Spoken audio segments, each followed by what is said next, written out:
Hey, yo, it's me, Pops Van Marmalade, and you're watching the Comics-Related Madness Network. Uh-huh. So come get some. CromCon. CromCon.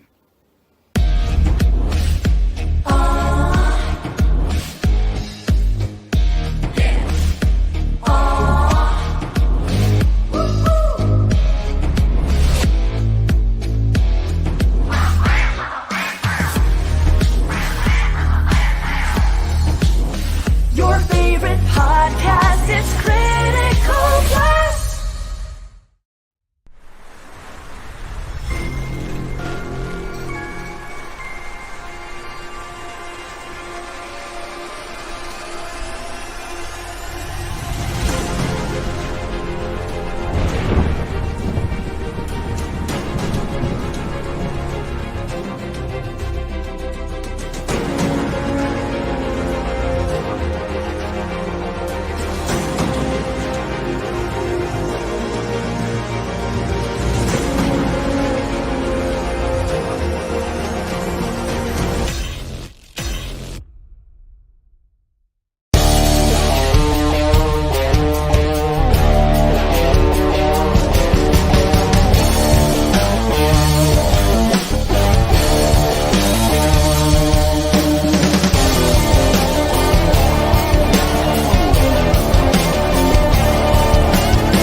Hello, Internet. Welcome to a Silverline Show on Tuesday. I'm your host, Tim TK, and I'm joined, as always, by Jose Fuentes.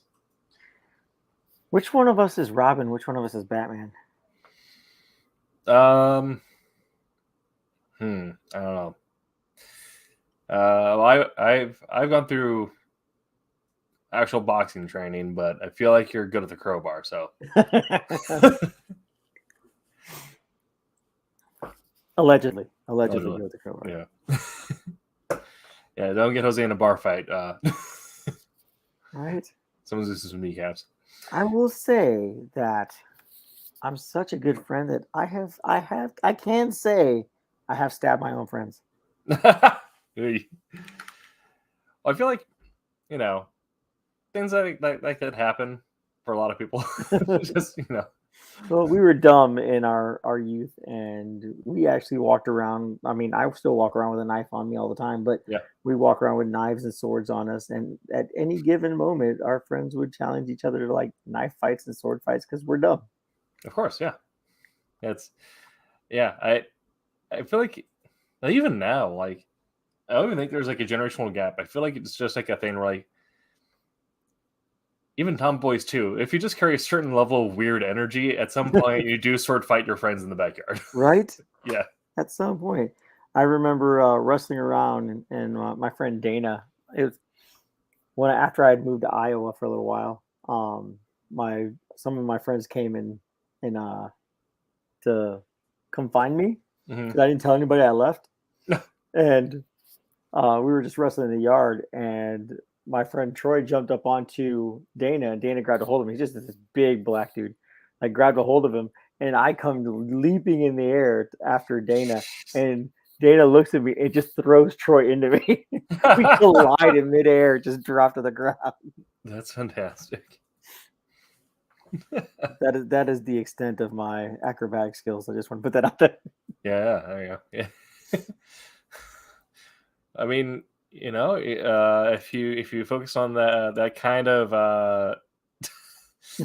air acrobatics for a couple of years, you probably could land in WWE or something. Something like that. Yeah. End up like the Hardys, right? Yeah, exactly. That would be awesome. Those guys always took a beating. Oh yeah. Yeah. It was. I mean, even like after they came back, still, I think their first match back was a classic ladder match. So Right. yeah, Jeff and Matt still, the guys who invented breaking your back on the ladder, essentially. Right. Jeff and Matt Hardy, if you watch our show, come wrestle Tim. That would be awesome. There you go. I'd be down. I think I told you this, right? But I took a couple classes at Alpha the Wild Samoan School. One is in Florida. You did not. Okay, yeah.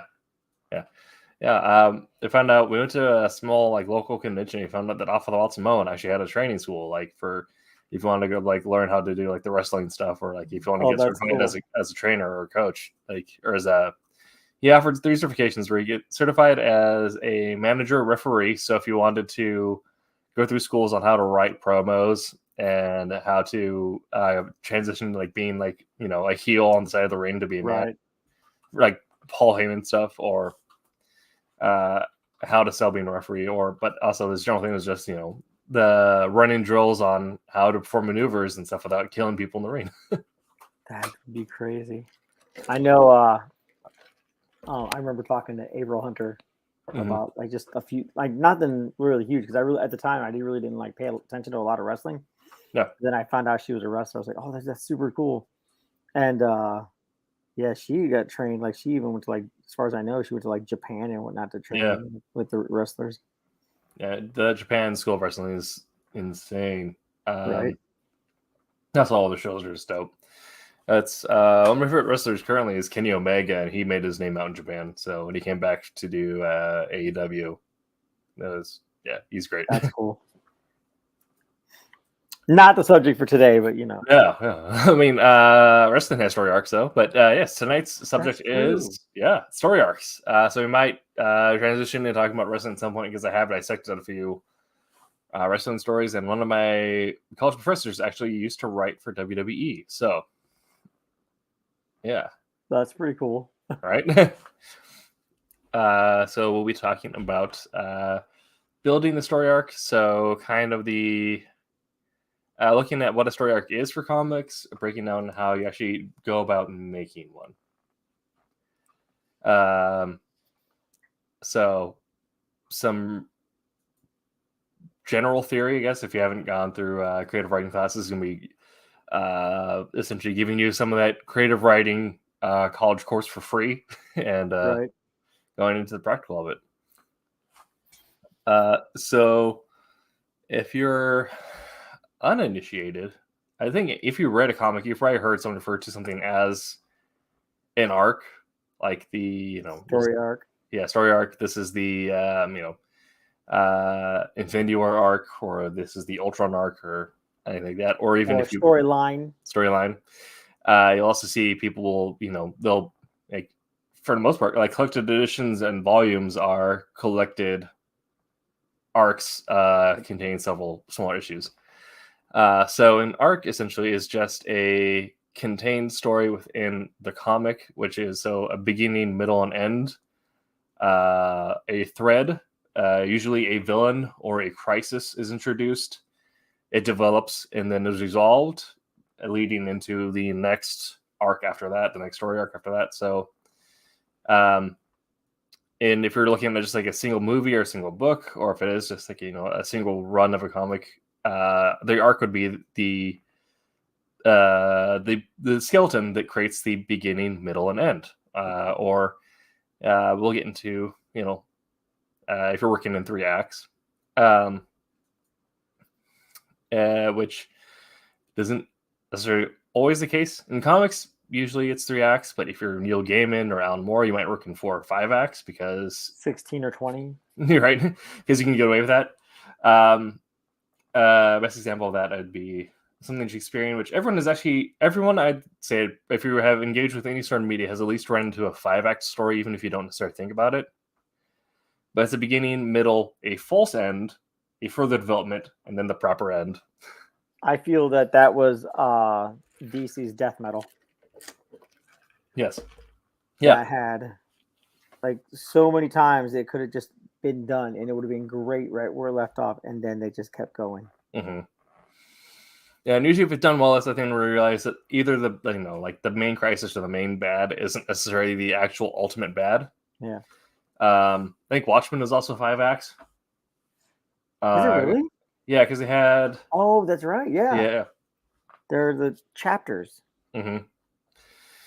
But yeah, that where you get your main through line, and then it's realized that there's actually that it's not introducing something entirely unrelated. It's realizing that the threads we've been chasing don't actually lead to this point. This is solving part of the problem and then developing the last leg of the problem.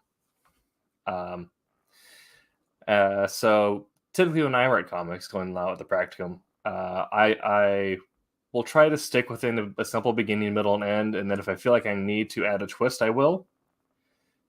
But usually, if I do anything, that'll be a 4th act where I just do an extended, to get fancy, denouement or resolving action. So after the crisis or big bad has been defeated, we take a little more time to wrap up the loose ends, which typically doesn't happen in comics, but with the comics I write where it's self-contained, I like to do that. The epilogue, so to speak. Epilogue, yeah, exactly. And now we know, Jose, we know you as the inkiest, but Right. yes. I know you have also talked about your own writing a little bit. So do you think about act structure all that much when you're writing, or do you when you're creating your arc at the very first stages, think about act structure at all, or do you just kind of like this is, or do you just kind of like these 3 scenes, or how do you think about it? So when I basically did my Gothic Western, to me that was 12 issues. So I think I broke it down to 4 acts. I think that's what I broke it down to. Like each 3-issue section covered a chapter of what I was trying to tell to lead up to the final. But I haven't finished it yet, just still work in progress. But but yeah, I thought about it that way. I broke it up into like basically 3 issues, because trying to time all the way to the end that just seemed tedious. Like I couldn't get my brain around it. So breaking it up into like, okay, this is where they start, a little bit of an origin, into like the beginning of just the mess, like the mess they get into, and then even within the comic, like writing into panels. I learned how to write in script like that before I ever learned how to write any other way. You know what I mean? I mean, because if you take a creative writing class, I did, before I went to art school, I took a creative writing class, I think for like 2 years. And we were actually told to throw away our grammar book. Mm-hmm. And so I was like, trash canned it. And then I would write my stories through, and I would script them out first and then wrote them, because scripting them out, it let me see it as like the timing, as the points, like that, right. And so for me, that was the easiest way to write. I guess I think I went off on a tangent on that one. I get that. I mean, I know there's like in writing, there's the talk about like, are you a planner or a pantser? Like, do you plan your story, or do you go fly by seat of your pants? I think it's kind of a misnomer because I think everyone ends up at the same place, which I think you're a front loader or you're retroactive. Right. Where either you front load all of your structure into the storyline or you retroactively add it back in. Because everyone, like any completed story, is going to take multiple revisions. Right. So it just depends on which stage you're actually putting the structure in. I'm a front loader, so I do a lot of really in-depth outlining for my arcs, and then I'll essentially I'll keep on adding more and more detail to my outline until I've created the story. So my multiple revisions happen and turning that outline essentially into the actual script. See, most of the time for me, it starts off with like I have an idea for a scene. Mm-hmm. You know what I mean? And then I'll write out the scene, and then I know that I have a gist. Like I know where I want to end up. I know the scene I want at the end. I know the scene I want at the beginning. And this is like within my three issues and whatnot. Like I want this particular chapter to end here, and I'm all about the cliffhanger. I like the cliffhanger scenes. If to me it may seem like a cliffhanger, some people are just to blow right through it, but yeah, it's for me. It starts with the scene. Like once I set that scene, then I can go forward or back and set my pacing like that. Yeah. Kasisi, a friend of the show, asks, "Do you bother writing a story Bible before you start a project?"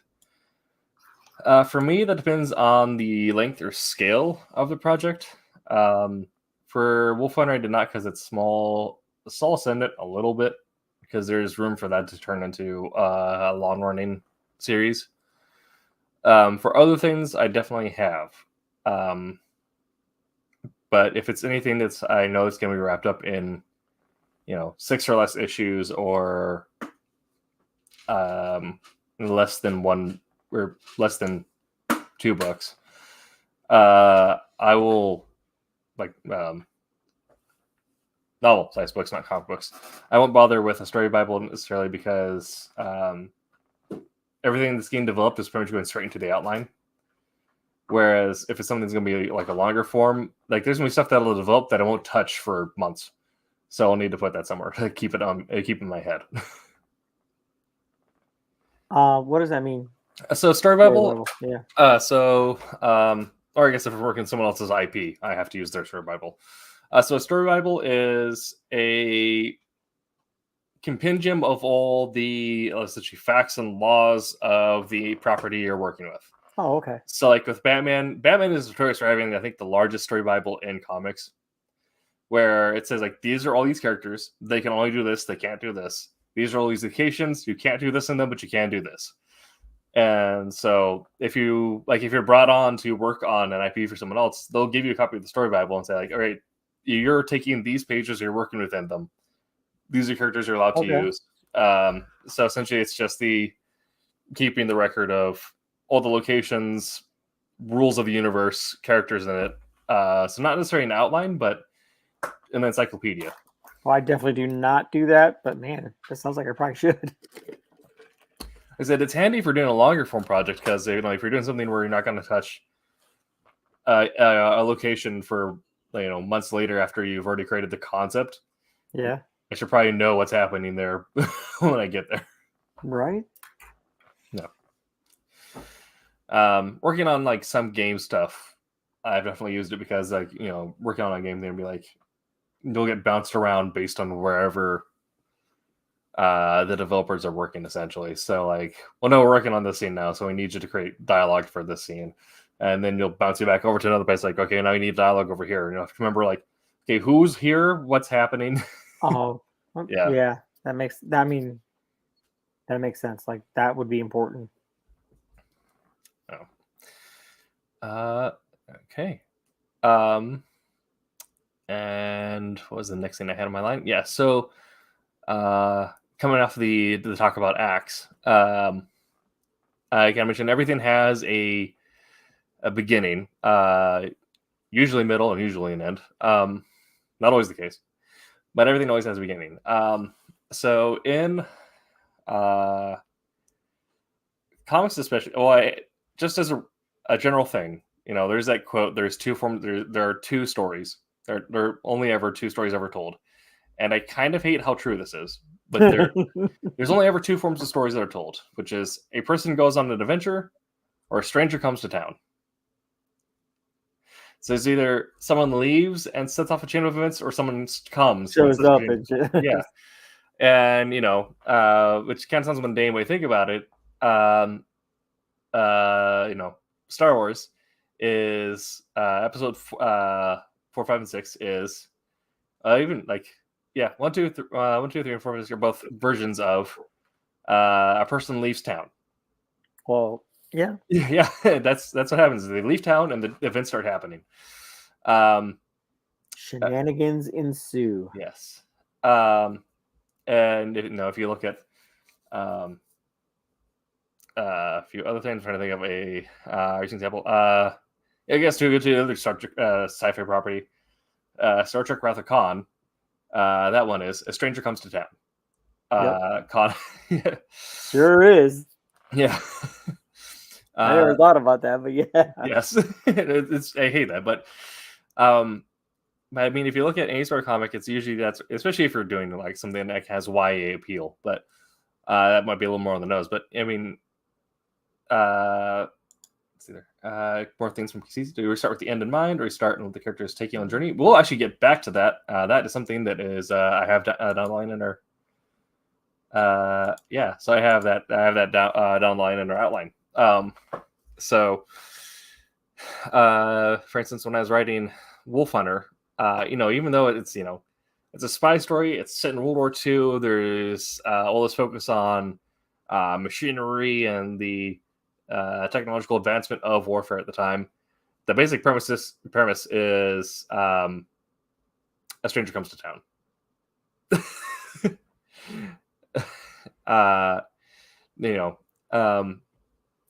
So I don't know if this is something you ever thought about, Jose, but I never even considered that. Yeah. I mean, that's not wrong. I get it. Yeah. It's so something that I found that helps me when I'm outlining at they're doing the first bits of building a story arc is after don't make that be your very first thought. But if there's a point where you get your scenes figured out, what scenes you want to go to, you know what kind of characters you're working with, think about what side of the camp your storyline most leans into, because that's going to help you, further bridge some of those lines. So if you're, one of the issues that people run into when building out a story, or especially when writing it, is getting stuck in the middle. You always get us a lot of people will complain about they have a really slow middle or a really dry middle because it's not the beginning, everything's exciting and new. It's not the end with the big climax. It's just things are happening and you have to make things happen. So choosing if this is someone goes on an adventure or a stranger comes to town helps you decide who's causing things to happen. Right. So if you need something to happen, when we're this is if you finish your outline and you're thinking between these two scenes, there's something should happen here because it's really dry and it's really slow. Think about who should be driving the action and have them do something that leads into that next scene. And it kind of leads into our next point, which is actually building up the arcs, looking at the difference between an arc for a series and an arc for a singular issue and how they work together. So in comics, this is a particularly comic issue, in that we have a series which are 3 or 4 or 6 issues, possibly more, and each of that is also made up of, series made of 6 issues, and each issue also has to have its own story. Yep. And each issue needs to have its own beginning, middle, and end, essentially, as a bigger part of something which has a beginning, middle, and end. Same thing with movie series and all that. One of the big issues with the sequel trilogy in Star Wars is that there is a beginning, and then they didn't plan out the middle and end. So The Force Awakens, it's derivative, sure, but it's still solid. It hits the plot points. There is a cohesive storyline goes throughout, and then things get muddy, and you kind of lose where we are, and we're not sure what's happening, and we're like, why isn't Poe Dameron needing more screen time? He seems cool. Much like how I explain half of what I do. Yeah. You start off with hitting some really good points, and then about halfway through, you're like, what was I talking about again? Exactly. What was the question? And so you don't want to run out. So Jose, you already kind of mentioned this, how when you're doing your bulk outline, your series outline, you'll break it up into your, like with your current one, you broke it up into 3-issue acts or 3-issue chapters, essentially. So you created a series arc, and then you created smaller arcs within that, essentially saying like, okay, these 3 issues are telling this story. And then I imagine you went to an even more granular level, and then looked at each issue and said, okay, what part of this story is this issue telling? Yeah, pretty much, because like the way I broke it down was that each, like I said, each 3 issues was basically its own little storyline. The first part of the first 3 issues is getting to know the characters and getting to or introducing or as the writer introducing in characters that are going to be important by the 4th chapter, right? So I have this vengeful Indian in there, Native American, and there's this like stereotypical Asian assassin who in the end, kind of like switches sides, but like after information is learned. But yeah, it's just about introducing them and some of them characters and like their interactions with the main character. And it's basically, for me, it's basically Empire Strikes Back done in 2 chapters. No. And then maybe we get a good resolve at the end if people like it. There you go. Yeah. Because I like causing calamity or causing like problems for the protagonist. I like to make, you know what I mean? Mm-hmm. I like for them to suffer. I feel that as a reader, as a fan of comic books myself and a creator of comics, I like to see the hero suffer, because I think that the reward at the end, the be it a victory, a semi-victory, pseudo victory, at the end, it means more if he came back from the brink of nothing. Yeah. That's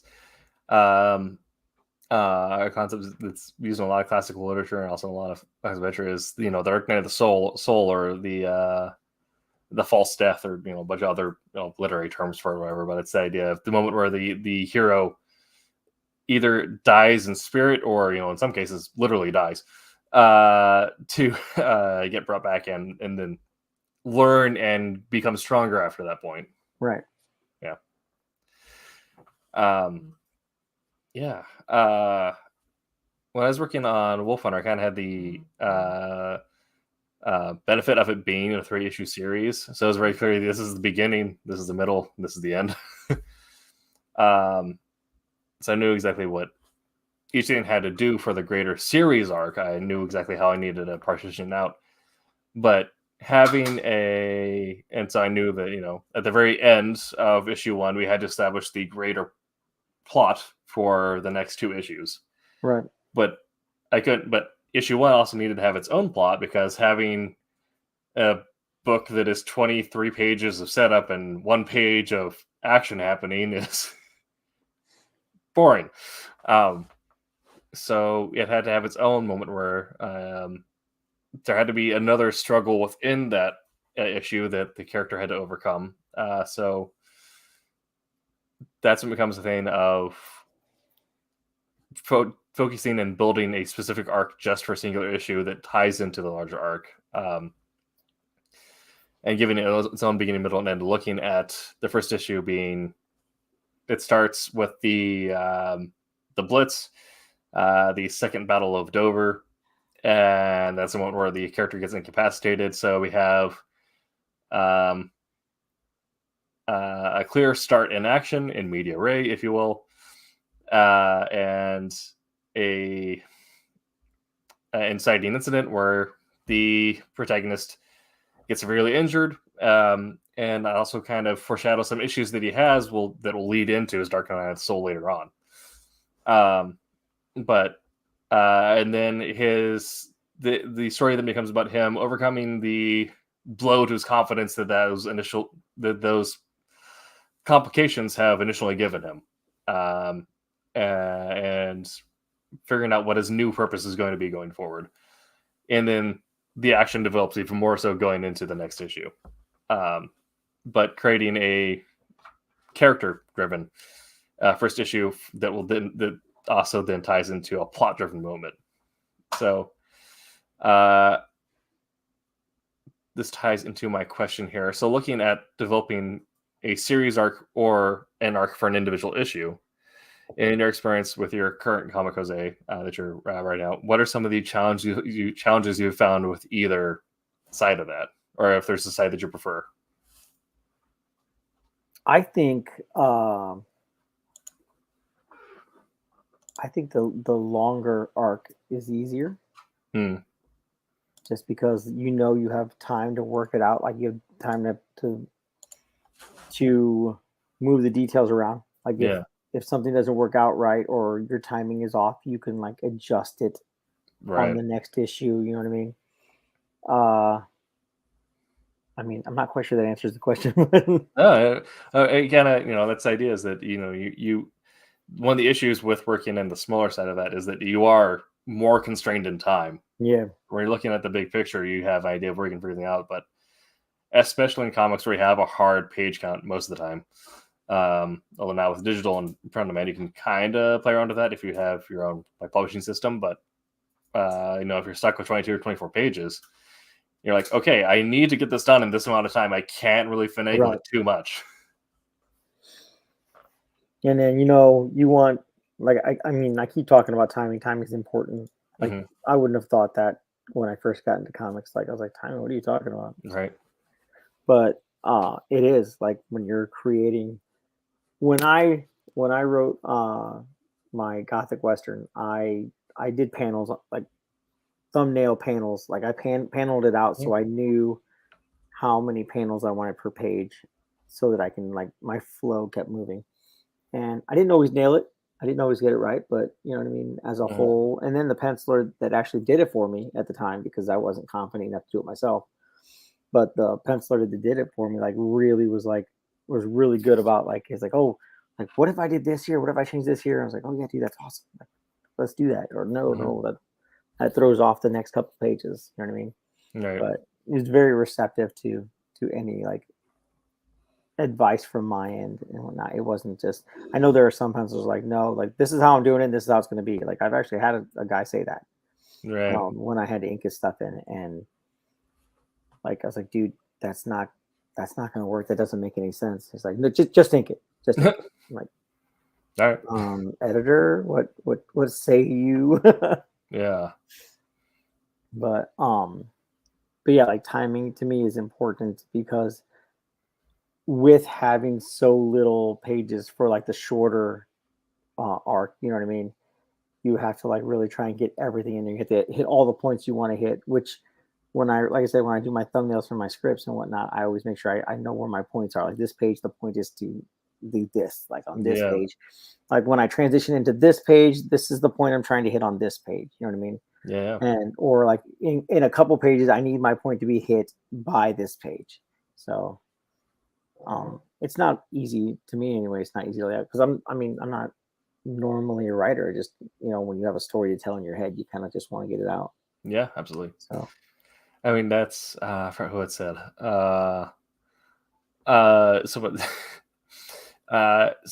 Who was it? It's probably some weird creator from the 60s who I learned about because I was reading about their drug habits. But I think it was a writer who had said, that sounds like a rabbit hole tangent. Yeah, was writers will exhibit some form of psychosis, only instead of letting it, only instead of having a split perception of reality, we just force it out into the world. Right. So it is, you always have this, like, split perception somewhere, and something that just needs to get out. Is either you perceive things weirdly, or you start vomiting words. You make everyone else believe your perception. Yeah, exactly. And now we're going to get to Kasisi's question here. And then I kind of talked about setting these points up, and I kind of talk about how I set up the first issue of Wolf Hunter, that transition that arc from a character-driven arc to a plot-driven arc, plot-driven arc. When you're creating your story outline, thinking about moments that are going to be character-driven, moments that are plot-driven. Is it altogether plot-driven storyline, or is it altogether character-driven storyline? And both work in comics. You can have completely character-driven comics, which are, things kind of like Sandman. And these are going to be your stories that are more so the character leaves town type storylines, where the character is the one who is leaving, setting off the chain of events. And they're the ones who are now pursuing a goal or pursuing something intrinsic to their character, which is causing things to happen around them. Whereas plot-driven things, and some people say, something is plot-heavy, as if it's a bad thing. I don't think it is. Plot-driven storyline is more so the stranger comes to town, which is the idea is that events are happening and the character needs to be ready to meet them because something is happening to them, essentially. And this can be a bad thing if it's just, going from set piece to set piece to set piece. But, Right. this is the idea of the was kind of the first two John Wick movies were very character driven. This last one, and I believe it was more so plot driven. The idea of someone has come to kill John Wick, and so he has to essentially meet them at all these different points and be ready to do that. Whereas before, he is the one who's out seeking something. Now someone's coming seeking him. Right. That's how that was basically Parabellum. Was it that the third one? Yes, that was plot driven. Yeah. And so that's an idea of like, you're not having the story tell the characters what to do. The characters are still making their own decisions and forming themselves how they're going to meet these things. It's just that something is happening to them and they have to be more reactive. Right. So a lot of video games, by the nature of it being a video game, are plot driven because it's the idea of, or also, in essence, also kind of Karate Kid, right? It's a moment where the character has to go out and train and prepare themselves to meet a moment that's going to happen. They can't change the moment. They can't go out and seek something else. The moment is happening, and they have to go on their arc to be ready for it. Right. Yeah. So,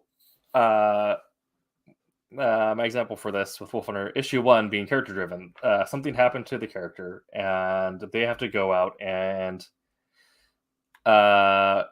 seek their meaning. The overall series is still plot driven because it's events are happening. Someone has come to unravel things, and that's kind of forcing everyone's hand. But the character is making the choice to step into these moments at the start and finding them, and is using that to find James Wolder is using that to find his meaning there.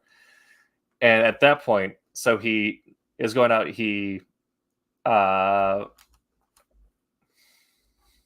I can say this is intentional by using the prison hospital using the military hospital as a prison metaphor. It wasn't, but I'm going to say it was. There's a moment where he feels trapped in this I'm thing. playing that all along. Yeah. He chooses to go out and make an escape to find that he's actually been offered essentially a chance to return to duty. And he then makes that moment to make that choice to say like, okay, this is what I wanted anyway, so I'm gonna start taking things. And you see that there are moments where the plot is happening to him, but he's still making the choices to accept different moments, and he's reluctant at times. And then at the end of issue 1, the plot happens to him. He has no choice. He now needs to be reactive. And then it's a matter of him going through these moments, engaging with his. They don't have like a training montage or anything like that, but understanding hhis own tool set and spending time to think about what he's good at in order to refocus and be ready for the final confrontation. So it switches from being character driven to plot driven. Soul Ascendant is entirely plot driven. Dark energy. You kind of turned into a robot there. I said, is that everyone is thrusted into it? Everyone's thrusted into it. Yeah. Essentially, the main character is not in a world where there are omnipotent beings. The main character is not one, but is given power by one, and another one has. And now there is this dark energy which is starting to infiltrate the Roman pantheon and their chosen champions.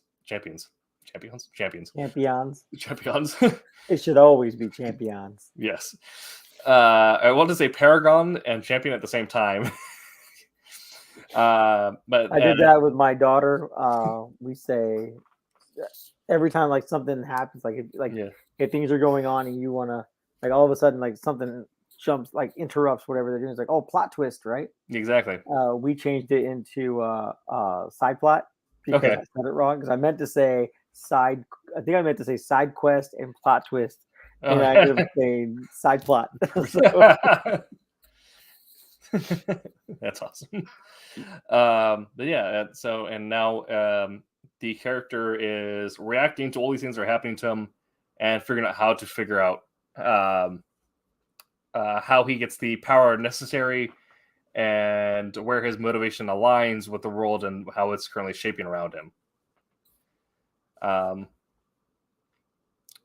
So we'll grab your thoughts on character-driven versus plot-driven, Jose, and then we'll go to Cassisi's question. Okay. I think you said it, like you can't have one without the other, really. Like, there in any plot-driven story, there's going to be character-driven anything in it. You know what I mean? Like, be it learning one thing or another. I actually like character-driven stories because I like the idea that the character, whatever step they make, it's unfolding more of what, the complexity of the story, as opposed to no matter what the character does, the plot is still going to happen. You know what I mean? I can't think of an example of that one, but like I like it where the story, where the character, whatever the character does is what is, you know what I mean, it is progressing the plot. Yeah. But like I said, you can't have one without the other. You know what I mean? You can't. Yeah. But the overlaying plot of my Western is, you know what I mean, it's redemption or revenge. Yeah. That's kind of no matter if the character's out making choices and driving it, the character's still going to cause moments of plot to happen. Right. And if the plot is happening to the character has to make choices on how they react. I think most stories, I feel anyway, it starts. I want to say they start off like, you think, was it Divine Right is an old Image book, things like that, or even the storyline for Inhumans, the War of Kings. Yeah, I mean, those were based off character-driven plot. Like Black Bolt wanted to take the Inhumans off the moon and whatnot, right? Yeah, and that created a string of events that forced the plot onto them, which is Vulcan and the Shi'ar Empire attacking them, right? And Divine Right, like it's about this kid who was a nobody and he got these like powers because of a formula he read online, and because of that, it started a chain reaction of like government people coming after him and whatnot, and different like sects. So I mean, I think all stories, for the most part, start off as character-driven stories and then evolve into like, or I guess spill the character into the plot. Right. You know what I mean? Well, that's not to say you can't do it the other way around, though, because Spawn is one where it starts off being very plot-driven. Person dies, is given dark powers, and is then forced to essentially be the devil's hitman for a little bit, and then realizes that he has more and more agency. He doesn't necessarily have to do it this way, and starts pursuing his own actions after that point, which of course will cause more conflict and more plot to happen. But it's right. That's a valid point, actually. Yeah. And so it's you're going to have one or the other. It's just when you're for the audience, when you're creating your storyline, which one are you focusing on at what moments? Essentially, don't try to get too caught up on one or the other. Just realize like, oh, this is a very character moment, or this is a very plot moment. And then once you realize that, you can lean into that, and that'll help you solidify more background. Like, everyone loves very nuanced and artsy stuff, but that'll come after you spend a lot of time hammering out the basics of what the scene is. Right. All right. Kasisi asks, have you two done any projects where there are multiple character arcs in a single issue? If so, what's your thought process to build that? With Soul Ascendant, there is a character gets introduced. This book isn't out yet, so it's kind of spoiler territory, but not really. I'm not going to talk about what's happening. But I guess that's the premise for the first thing. But the idea of, especially within the Roman pantheon and with a lot of mythological pantheons, is there these different domains, and there's a law, especially in Rome, where it's very legalistic. There's a law of domains. Gods cannot touch other people's domains without there being huge issues. So the main problem is that Sol, the god of the sun, chooses a champion from Earth, which is Terra's domain. And so at that point, Terra would have the legalistic right to essentially go to war with Sol or do stuff, but she isn't. So, and a lot of people are like, oh, this means a lot of really bad things about what's happening to the gods right now. Terra's nowhere to be found, and gods are now able to act outside their domain.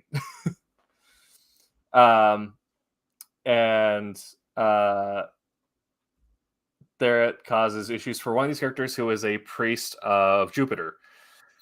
So the thought being like, oh, when we inhabited the solar system, we found the gods. They're benevolent. Rome is right. The planets are gods. And however, now one of them may not be, one of them might be dead, and our understanding of how they work isn't necessarily what we thought it was. So he's having a faith issue.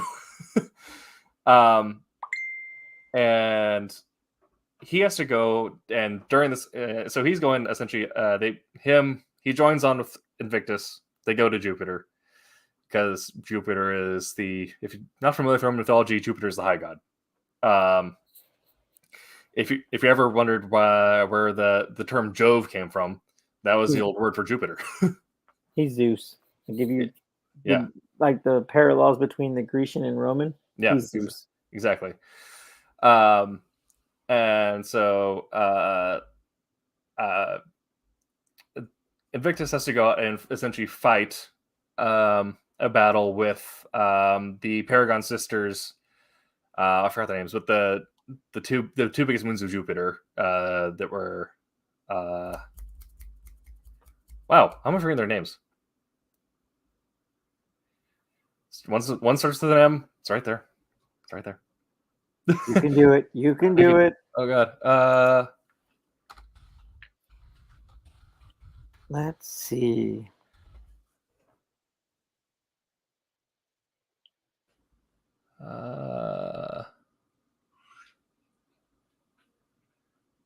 You sure it starts with an M?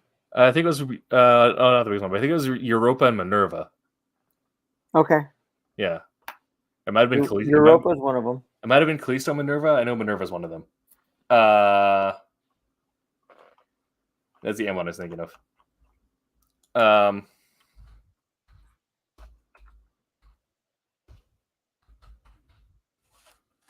just look up the script. I have it there. Anyway, he's doing his thing with them. They're fighting against said dark forces that are trying to assault the throne of the high god. And this priest is like,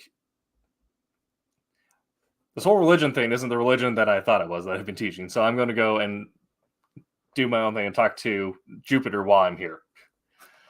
And so, yeah, that became a very classic of bouncing between the slower, I would say down to earth, but the concept is absolutely not. But down to, well, I guess, struggling with faith is a very human thing. So the slower down to earth moment of this priest going to the temple to meet with their god and understand what's happening, switching to literal space demigods fighting titans on the moons of a gas giant. And balancing those acts between. So it's a moment of building tension in one and then cutting to the other. So there's a balancing act you want to have in pacing, which is you want to always be turning up the tension, but you don't want to give your reader a heart attack. in comics, I say you can kind of screw that. They got 22 pages. Make the entire 22 pages feel like you're cutting teeth, and then the last page, give them some breathing room. Right. Yeah. Because they're going to have to wait some time for the next issue. So if you just have someone who's like, overly anxious, well, if you do it really well, you can absolutely just like pull teeth and the last page, rip it out, and then they're like craving the next issue. But make sure you do it really right. Otherwise, give them a little bit of breathing room so they're more so stoked for the next issue rather than in a panic. Right. I said you can do it right though, and actually make people panicked, and that's kind of I think it was like book 2 or book 3 of Game of Thrones had done that. But yeah, so I would create moments of tension where the heroes are doing something. Oh wait, it's not working as planned. Cut to the priest meeting stuff. He's going somewhere. That's not the answer he wanted. Cut to the heroes are reconvening. They're doing something better. Okay, that's going a little better. Is it going to work out? We don't know. Go back to the priest. He's doing this thing. He's getting more context on the situation. Things are darker than it seemed like they were. What does this mean?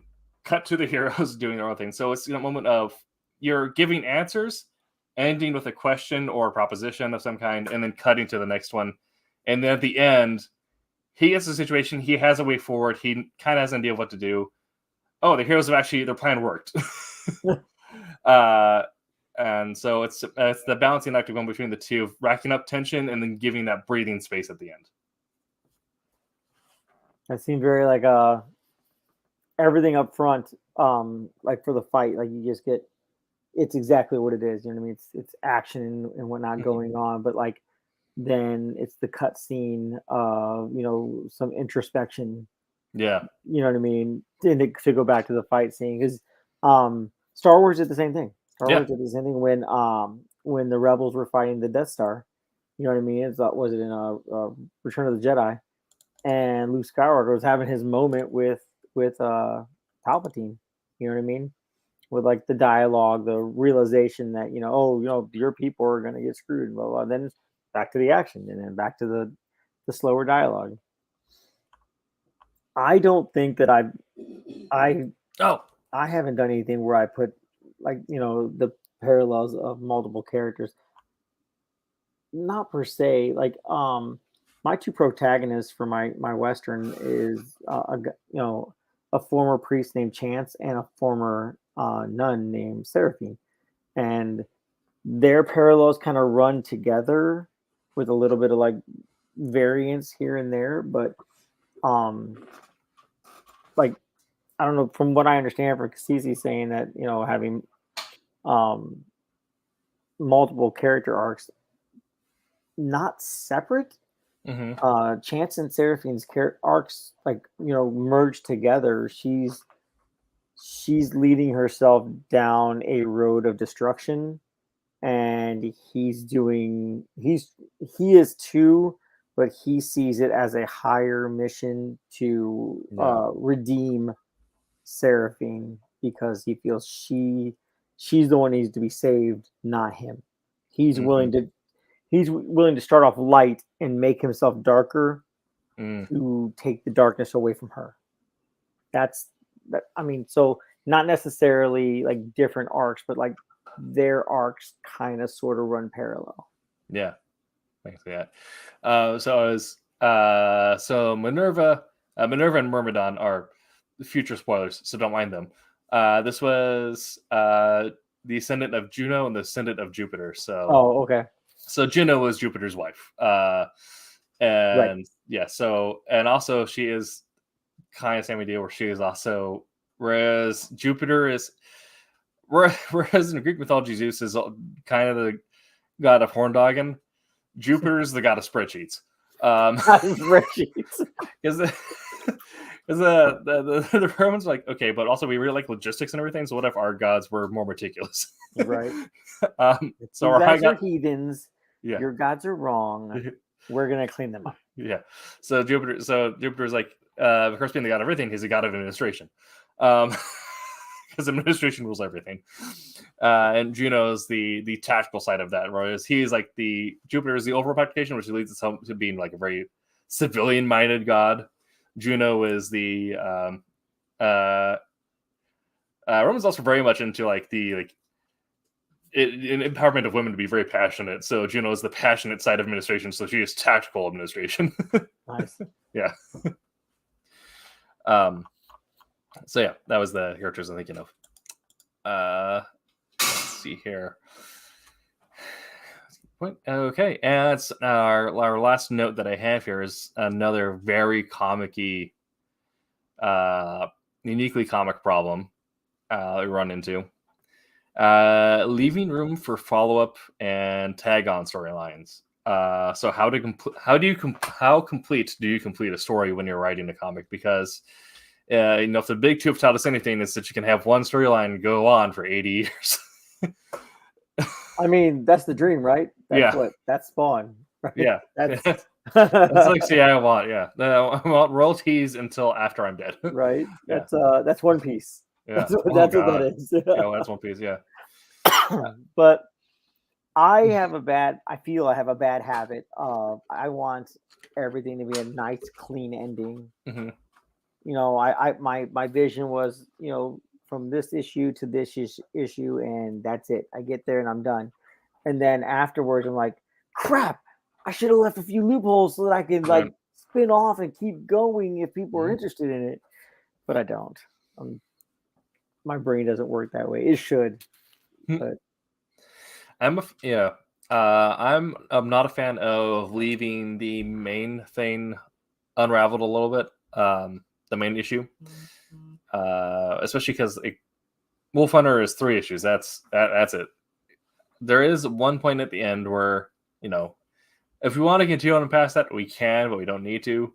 Right. The plan for Wolf Hunter is actually to do one front and then transition to another front. So it'd be like a subtitle, it'd be like, a Wolf Hunter Warsaw would be a member of the Polish Resistance or something like that.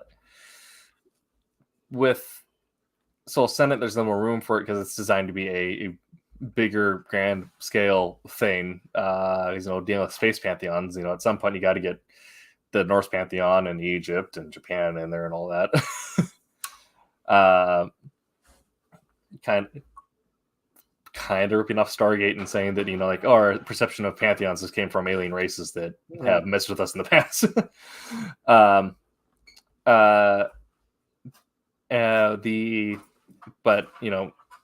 I like wrapping up the main. Like the main villain should be dead or in handcuffs in some way. Right.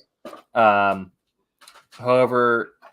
you could always have a moment where a supporting character comes to the main character, be like, "All right, that's great, but can you help me with this other thing I got going on back home or whatever?"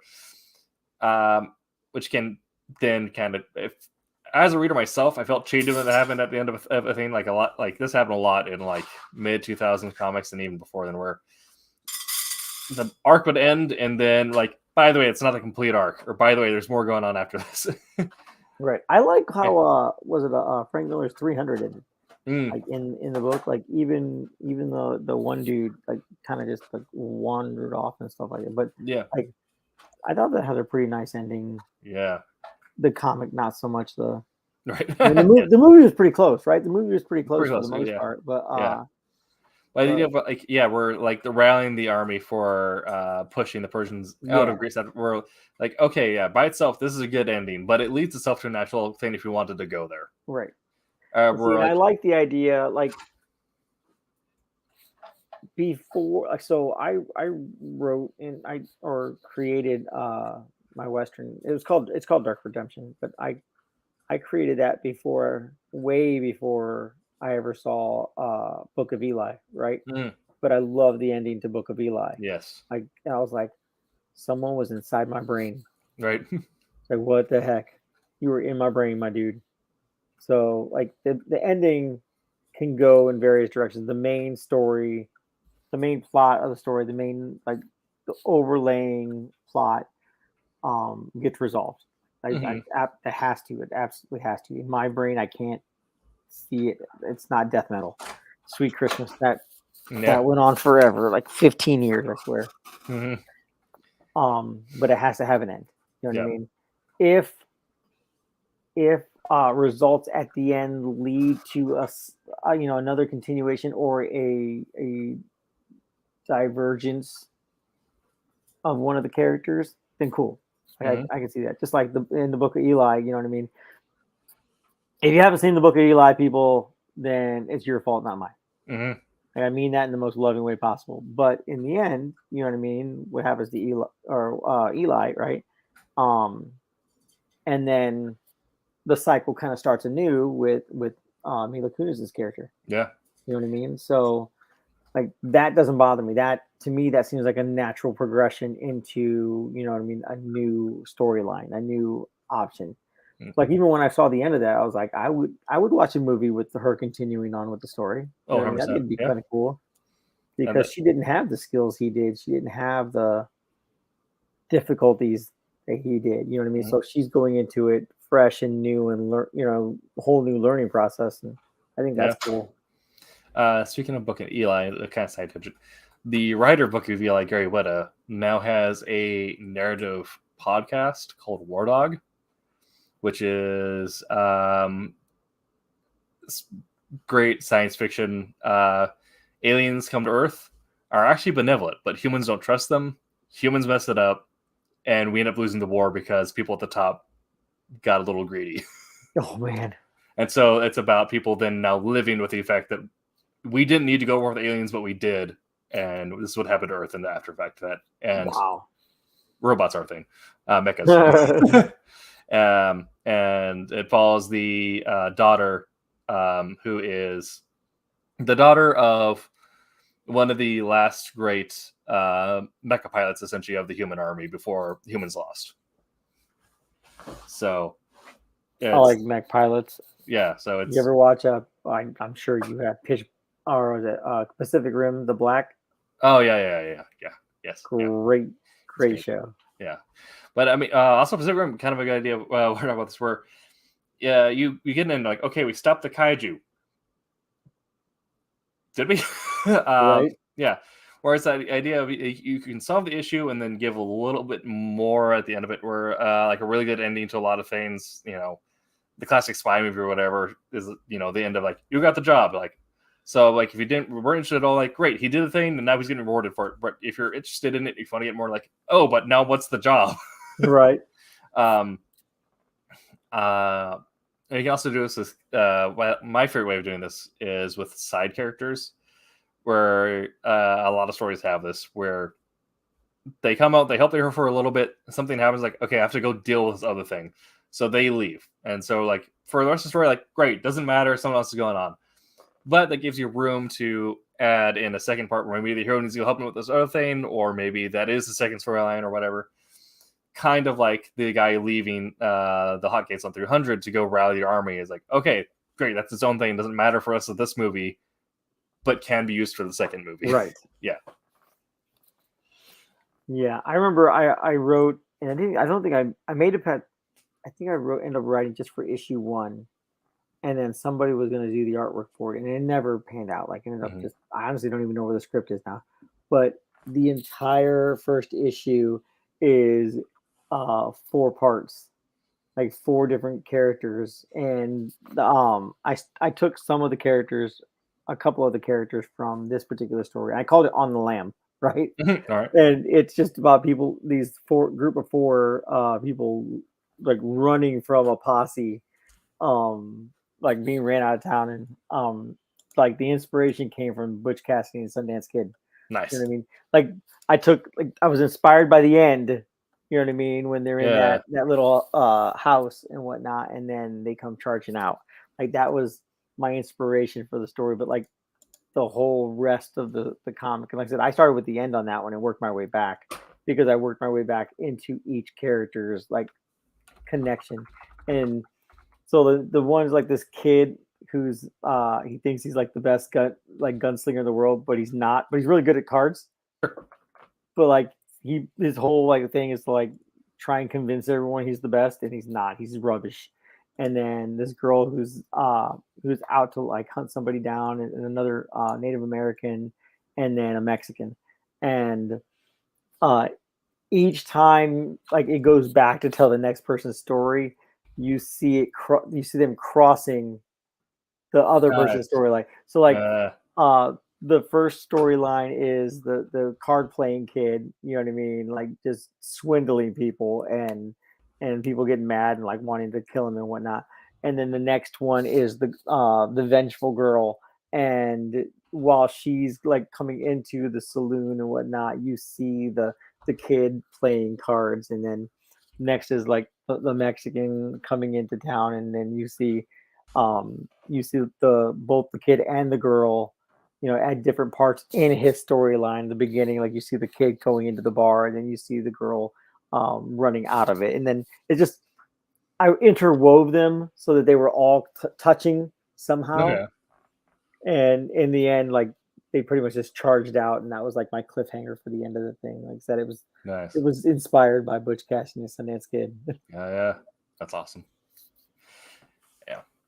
Let's see. I think that's all the notes I had. So yeah. That's everything I have on story arcs. Jose, do you have anything else you need to add, or? um, no, I think I'm just gonna change my title on here to "Remember the Timing." Yes.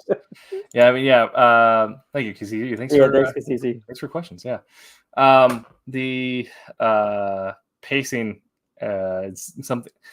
Every good story can be made or broken by pacing. Essentially, Yeah. you can even make it bad story better by just having it paced well. Um,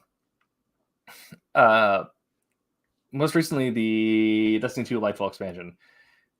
They give you no context for anything. There's no explanation. The story itself for the campaign is not great. The lore after that is fantastic, so it's worth picking up because you end up the lore after the fact is great, but the pacing of the story, even though you have no context, no idea what's going on, the story doesn't make sense. The pacing of the nonsense is fantastic. There's urgency and moments of relief. There's everything. You understand that everything is happening for a purpose and why things are happening at the speed they are.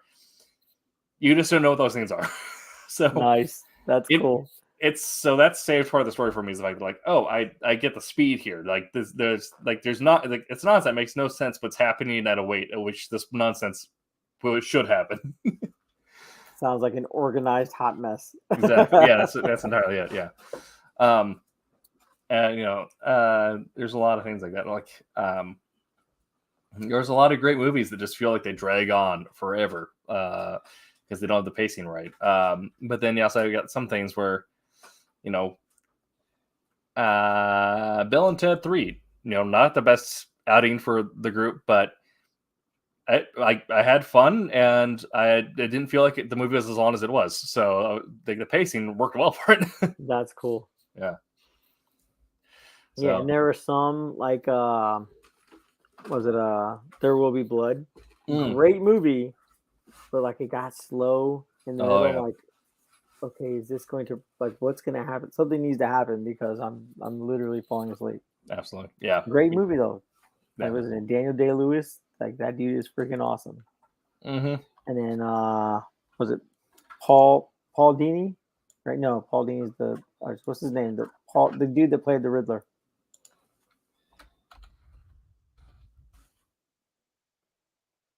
Paul Dano. Paul Dano. There you go. Yes. Yeah, Paul Dano. He plays a priest in that, and like he was awesome. I think he's a great actor anyway. That was good. Like I wasn't a big fan of the Riddler character, and I'm sure people are going to throw rocks at me about that one, but the Riddler character I don't think was done well, but Paul Dano did a great job with what he had. Yeah, it's a weird take on Riddler, but Paul Dano absolutely sold the crap out of it. That guy, I mean, he's young. I've watched him do movies where he was young, and he's really good. Like he's definitely like a really good actor. Yeah. And also having him, Robert Pattinson got a lot of flack for a while, but that was his youth. Yeah. He's a really good actor. So having Paul Dano opposite Robert Pattinson, like in peak grim dark emo Robert Pattinson, yeah, that was very. Yeah. Yeah, I didn't want to have to like friggin' sparkly vampire guy for Batman at all, but yeah, I was impressed. I enjoyed that movie. That movie was great. the car chase scene was the best car Oh, chase God. scene in any Oh yeah. movie, even friggin' Gone in 60 Seconds. It was a better car so chase good. scene than that. Yeah. And because it actually had cars in the way, they had to get Actually- around. It was great. Oh yeah. And cars are actually working like cars would, like, yeah. Yeah. Yeah. How is it?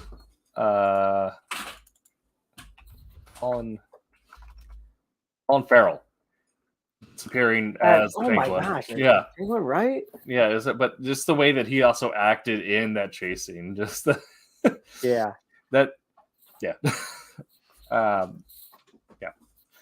All right, we can talk about that movie another time. Man. I know. This has been Silverline Show on a Silverline Show on Tuesday. Be sure to check out Wednesday Wham on Wednesdays at 8 p.m. Eastern, and Silver Sunday 8 p.m. Eastern as well. Next week we have a special guest. Let me figure out who that is. Oh yeah. Melanie? No. What is it? She's super cool. She has a steampunk book out, right? Yeah. And she's got like 30 something successful Kickstarters. Yes. Like super cool. All right, there you go. And Madeline Holly Rising. yes, Madeline, that's what it is. Yeah. Sorry, Madeline, didn't mean to. I know. But I started watching because she was graceful enough to like come on one of our was it Sunday stream last week? I think it was Sunday or Wednesday. No, it was Wednesday. And I wanted to watch it, and I started watching it, and I had only had like less than 2 hours of sleep that night, and I'd been up all day, and so I'm sitting here watching. I'm like, this is awesome. And I was out. Yeah, okay. So I'm really glad she's coming out to ours. Yes. Definitely. Yeah, it'll be good. So I believe you do have some material that we'll be studying before then. So Right. We'll see you all next week at that 8 p.m. Pacific time again. Until that time, make mine Silverline. Yes. I'm April Hunter. Make mine Silverline. All right.